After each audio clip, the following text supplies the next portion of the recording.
চট্টগ্রামের সন্দ্বীপে খাল দখল ও রাজনৈতিক আধিপত্য বিস্তারকে কেন্দ্র করে বলি হল দশম শ্রেণীর এক শিক্ষার্থীর প্রাণ। পরিবারের অভিযোগ, এই হামলার নেপথ্যে সারিকাইত ইউনিয়ন বিএনপির সাধারণ সম্পাদক শওকত রাজু। অন্যদিকে নিহত রিফাতের বাবা মোহাম্মদ জামশেদুর রহমানও যুক্ত আছেন সন্দ্বীপ উপজেলা শ্রমিক দলের রাজনীতির সাথে। মূল হত্যাকারী হল সারিকাইত ইউনিয়নের সেক্রেটারি রাজু। আমার ছেলে রাজু ওইখানে যাই বিস্তর প্রভাব কাটে, খাল নাল মাটি ঘাটা ফজেট দখলদারি, তারপর নদী দখলদারি, মানুষের উপরে একজনে এইভাবে মারধর করা, তারপর যে ট্যাবলেট বাঁচার মেন গডফাদার উনি এগুলো করাইতেছে, উনি ছেলেটা বাঁচিয়েছে, মেন ঘটনাকারী উনি। জানা গেছে গত সোমবার সন্ধ্যা 7টার দিকে নিহত রিফাতের সাথে আলমগীর ও দিদার নামে দুই ব্যক্তির কথা কাটাকাটি থেকে ঘটনার সূত্রপাত। পরে 15 থেকে 20 জনের একটি সশস্ত্র দল রামদার রড ছুরি হকি স্টিক নিয়ে হামলা চালায় রিফাতের উপর। গুরুতর আহত অবস্থায় প্রথমে স্থানীয় হাসপাতাল ও পরে মঙ্গলবার চট্টগ্রাম মেডিকেল কলেজ হাসপাতালে আনা হলে বুধবার দুপুরে রিফাতের মৃত্যু হয়।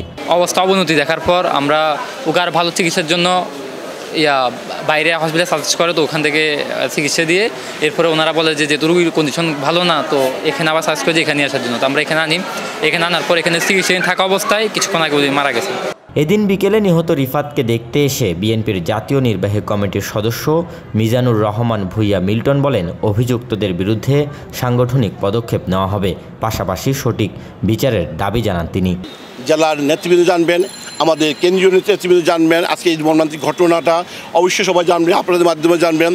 এসব ঘটনার জন্য আমরা পুনরাবৃত্তি না হয়, আজ থেকে এখান থেকে শেষ হয়, আমরা এই ধরনের মৃত্যু আমরা দেখতে চাই না।